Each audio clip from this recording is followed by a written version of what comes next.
A very good morning to one and all. I'm Ravindra Rao from Kotak Securities and I welcome you all to this fresh edition of Commodities Weekly Roundup.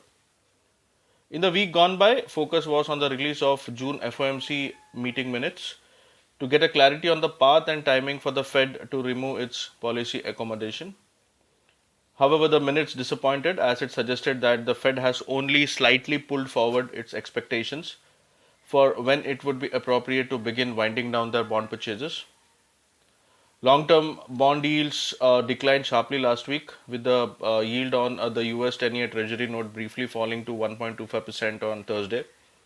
However, the yields recovered from the lows but remain well below where they were a week ago. US yields have dropped notably and are now about 40 basis points below their March highs. The recent decline in bond yields is largely due to declining inflation expectations, as seen in the narrowing spread between nominal and inflation index bond yields.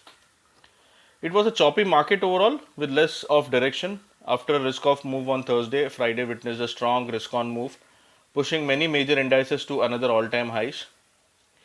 The US dollar, after a brief correction at the start of the week, went on to hit a high close to the resistance near 92.80. However, lack of clarity from the FOMC minutes disappointed the bulls as the DXY index fell 0.2% to 92.10.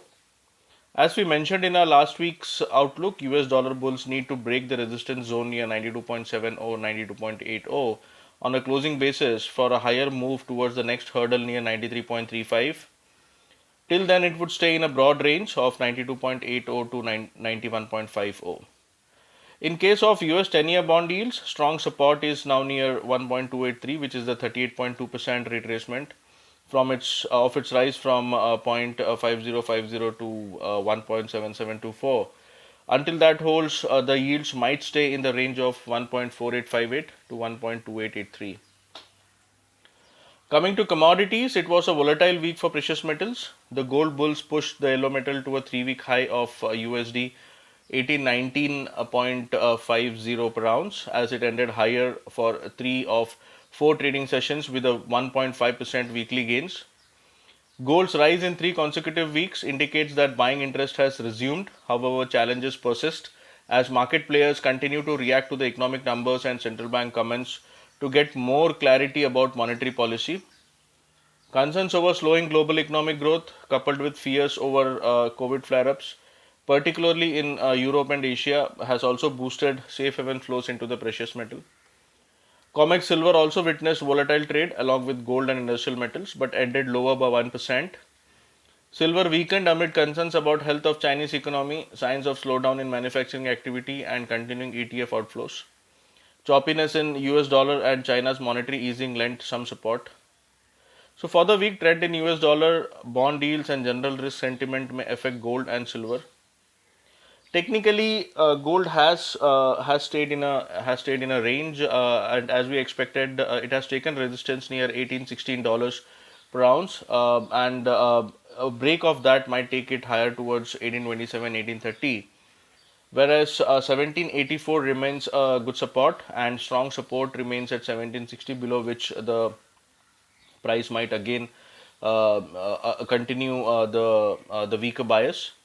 So overall, we expect a broad range in gold.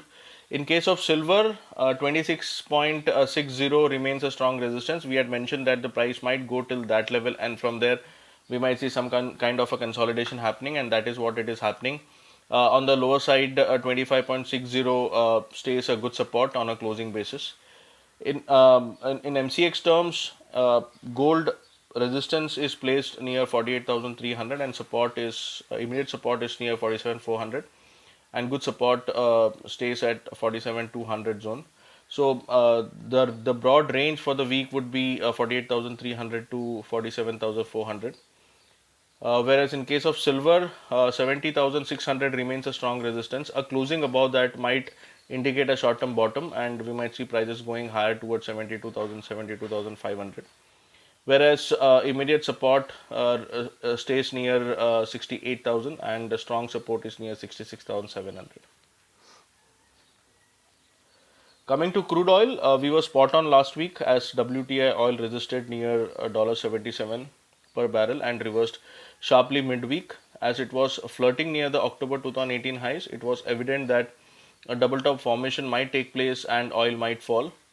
However, the general risk on move later in the week gave it some strength to recover as it managed to close the week at the midpoint after hitting a low near $71. At the end of the volatile week, crude oil ended with a modest decline of about 0.8%, which brought a halt to its 6 week winning streak. The fall was mainly in reaction to fallout of OPEC talks over production policy. Growing concerns over rising Delta variant cases could have also acted as a brake on oil prices.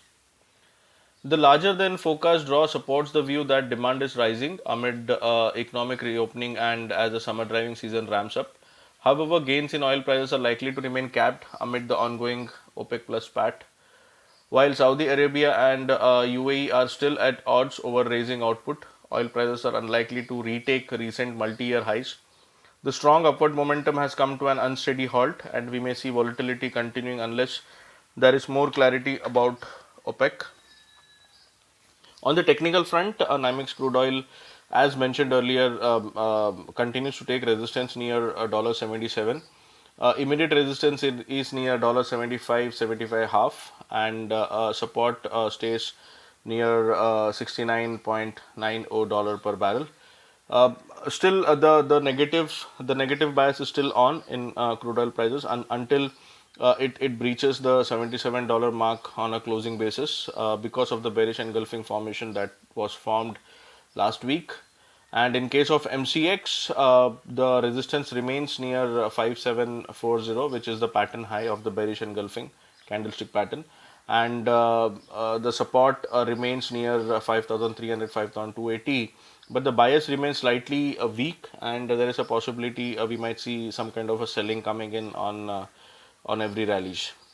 In case of natural gas, again, natural gas has held very well at the higher levels. It once fell towards 263 last week, but then it smartly recovered. And in yesterday's session, it was again trading near 280. There is a flag kind of a formation, rise and then a consolidation, sideways consolidation. The breakout of the flag comes near 284. So if it closes about 284, we might see natural gas moving higher towards 290 and then finally to the extreme target of 310, which is the triangle breakout target. Support remains near 267 and 260, which would act as a demand zone. Finally, coming to industrial metals, the industrial metals witnessed volatile trade as market players assessed slowdown in Chinese economy and volatility in equities. However, most ended higher, gaining support from correction in US dollar and China's monetary easing measures. All except aluminium gained in the week, with nickel being the best performer with 2.2% gains. Aluminium fell 2.4%, marking its first fall in 3 weeks. We may see volatile trade continuing as focus remains on Chinese growth as well as China's measure to curb rising raw material prices and Russia's move to impose export taxes as well as political situation in Latin America. Volatility in larger financial markets also indicates that market confidence may remain low. On data front, China's GDP, industrial production and retail sales data will be watched for more clarity about health of Chinese economy. Chinese economic health will affect commodities at large, specifically the industrial metals. On the technical front, copper has stayed in the broad range. We have been telling that MCX copper might sustain, move higher only if it sustains above 735 on a closing basis. It has breached 735 intraday, but still it has not closed above that level. So that level remains a crucial point. If that is taken out, we might see copper moving higher towards 750. If not, then we expect it to trade in the range of 716 to 735. Lead has formed a bullish flag pattern and it is currently in a consolidation move. Any breakout above 181.30, 181.50 on a say 4-hour closing, we might see lead prices going higher towards 185, 186 levels on the MCX. Support in that scenario would be at 177 odd levels, below which the pattern might fail, or else it might give a good move upside on a breakout of the flag. In case of nickel, we have been telling that nickel was resisting near 1000, 1003, 1385, 1388 zone, and it stayed there for quite a long time. But finally, it has breached that level, and it is trading close to 1400 now. So the support has become the resistance has become the support. 1385, 1380 would act as the support and the demand zone, and we might see nickel prices moving higher. Immediate target would be around 1420, 1425, and extreme target would be around 1450.